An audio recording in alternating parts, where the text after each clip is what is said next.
Muy buenas tardes, amigas, amigos. Los saludo con mucho gusto y también saludo a nuestra querida docente, la doctora María de los Ángeles Sánchez, que nos imparte esta cátedra de coloquio de casos de defensa 2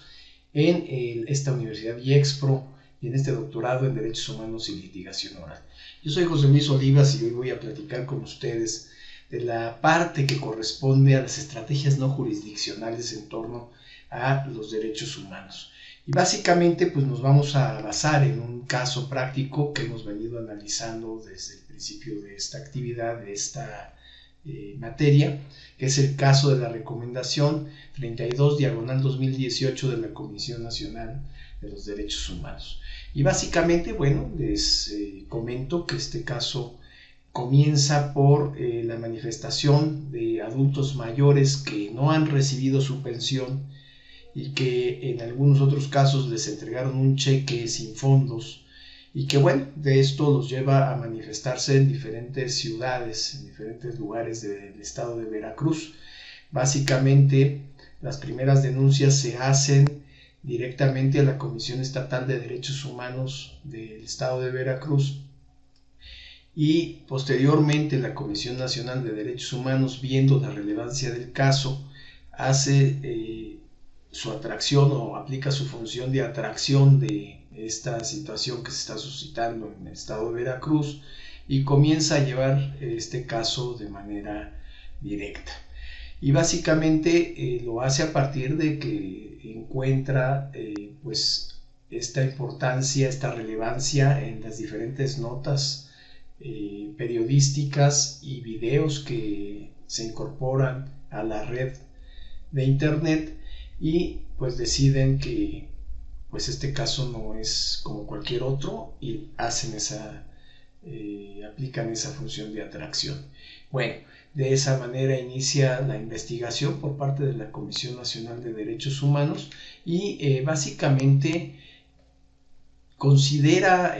pues ciertos aspectos como relevantes para poder comenzar a hacer esta investigación, y entre estos aspectos se encuentra, por ejemplo, la relevancia presente y futura que tiene el segmento de población de adultos mayores, que ha ido creciendo desde 12, 15 hasta el 16% para el 2030, una estimación realizada por los diferentes organismos que se encargan precisamente de evaluar pues esta situación de la población. Tenemos también que considerar importante que esta proporción de adultos mayores es relevante en cuanto al total de la población y todavía más allá es muy relevante en cuanto a las personas que están recibiendo seguridad social y que ya están jubiladas y que se van a jubilar. Está creciendo mucho este sector poblacional y pues básicamente toma una relevancia bastante fuerte en el sentido de que debe de estar bien determinado todo el mecanismo, todo el sistema de pensiones. También, bueno, es muy importante mencionar que para la comisión es de gran relevancia que estos recursos son muy importantes para la subsistencia y para ese vivir con dignidad de las personas adultas mayores y de sus familias. Igualmente, pues también se determinó como algo muy importante que este evento sucedió en varias ciudades del estado de Veracruz, aunque básicamente la ciudad de Jalapa fue una de las que tuvieron el conflicto de una manera más profunda. Tenemos también que, bueno, se analizaron aspectos importantes en relación con los compromisos y promesas que hacían las autoridades para cumplir con esta función de entregar las pensiones a los adultos mayores. También se analizaron como parte de estos aspectos importantes pues las obligaciones de todas las instituciones involucradas en esta obligación de entregar las pensiones a los adultos mayores. Y no nada más de entregarlas, también hubo la investigación en el sentido de que se considera muy importante todas aquellas instituciones que intervinieron, no nada más con el sentido de la participación en las pensiones, sino también en cuestión de la seguridad, que por ejemplo aquí influyó mucho la Secretaría de Seguridad Pública,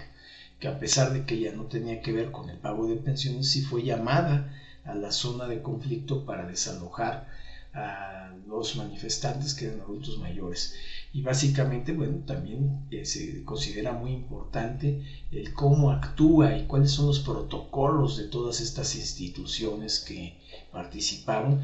y que también tuvieron que estar coordinadas de alguna manera, no nada más entre ellas, sino con otros organismos como por ejemplo la Contraloría, que se encarga de vigilar a través de los órganos de control interno a todas estas instituciones. Y bueno, también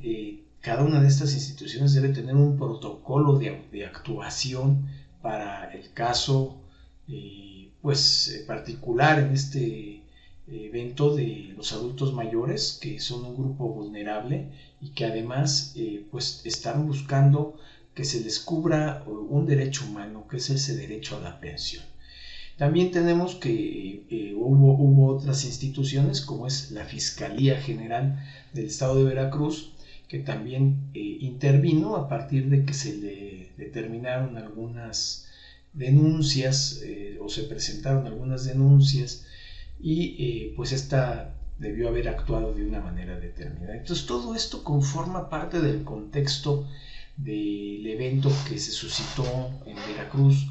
el 23 de diciembre del año 2015. Y bueno, ¿qué derechos violaron estas instituciones a estas personas? Y que no nada más fueron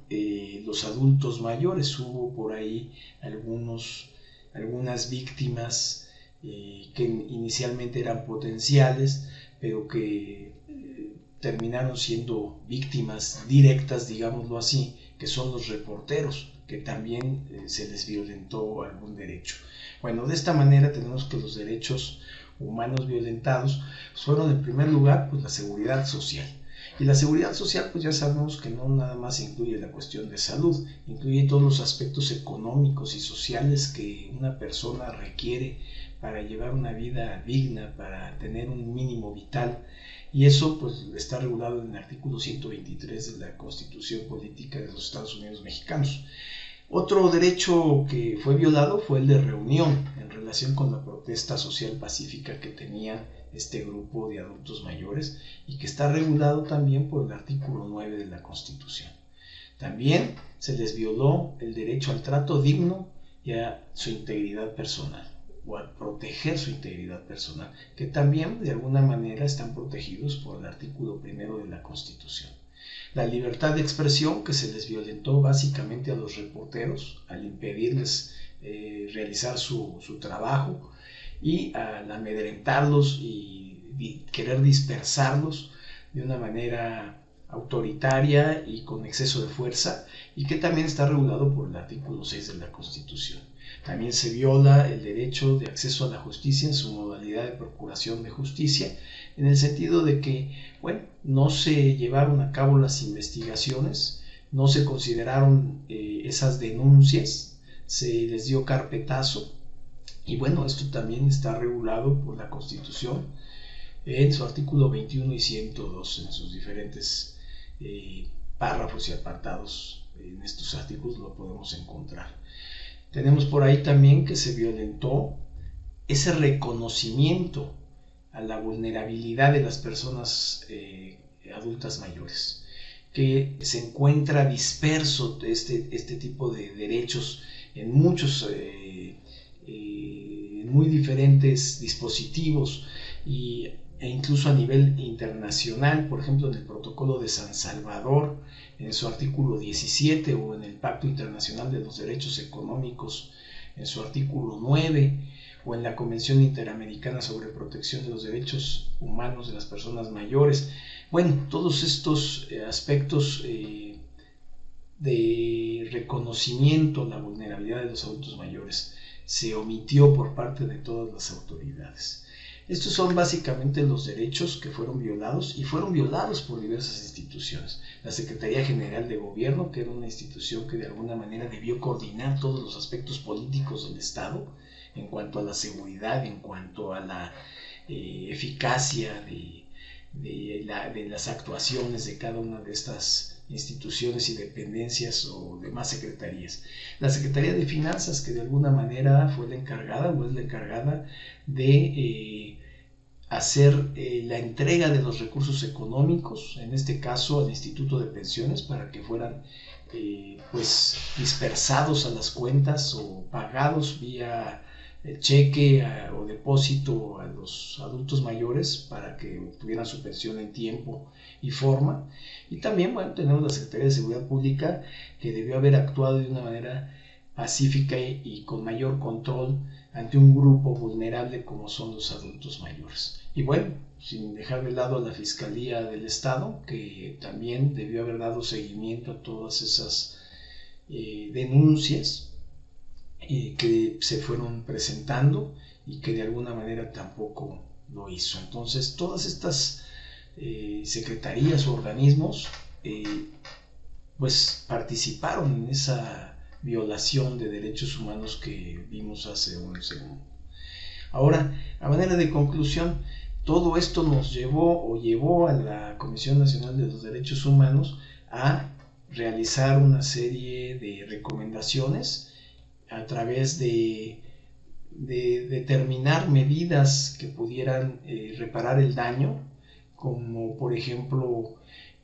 atención médica y psicológica a las víctimas que lo requirieran, o medidas de satisfacción en el sentido de que instruyó a los diferentes participantes, desde el gobernador del estado, la Secretaría de Gobierno, el Instituto de Pensiones y la Fiscalía, a colaborar precisamente con la propia Comisión Nacional de los Derechos Humanos para que se llevara a cabo eficientemente o eficazmente, a buen término, esa queja administrativa que se iba a presentar también por parte de la misma comisión ante la Contraloría General del Estado para investigar a los diversos funcionarios que intervinieron de alguna manera en la violación de estos derechos humanos. También tenemos medidas de no repetición. En este sentido, pues a las diferentes instituciones se les instruyó para que capacitaran, para que profesionalizaran y para que certificaran incluso a sus elementos y así pudieran lograr una mayor eficacia en el respeto de los derechos humanos. También se les pidió que establecieran algunos mecanismos de transparencia y de fiscalización para que los recursos pues de una manera más eficaz lograran llegar a su destino, en este caso a los jubilados o pensionados y adultos mayores que requieren de este recurso para su subsistencia. Básicamente esto es lo que hizo la Comisión Nacional de Derechos Humanos en un sentido no jurisdiccional, pero que de alguna manera conlleva una eficacia bastante aceptable, en el sentido de que las instituciones pues saben y reconocen que tienen esas obligaciones y que de alguna manera lo que hace falta a veces es esa coordinación para que puedan lograr sus objetivos, que los presupuestos, que todos los recursos estén perfectamente asignados, sean transparentes. Y bueno, en este caso pues la comisión hace estas recomendaciones y aplica estas medidas para que esto se lleve a cabo. Pues bien, compañeros, me da mucho gusto platicar con ustedes como siempre. Espero que esto sea de su agrado y que sea de su interés para poder seguir conociendo acerca de lo que realizan estas instituciones o estas comisiones de derechos humanos, estos organismos que son tan importantes y que son alternos a la vía jurisdiccional, que de alguna manera permiten a las instituciones tener pues un mecanismo más amigable para poder llevar a cabo sus funciones, y a las personas un organismo alterno también que les permita sentirse seguros y protegidos en el sentido del respeto de sus derechos humanos. Pues muchas gracias, esto sería todo, espero verlos muy pronto. Por aquí les dejo una bibliografía para que puedan ustedes ampliar ese conocimiento. Muchísimas gracias Que pasen una buena tarde.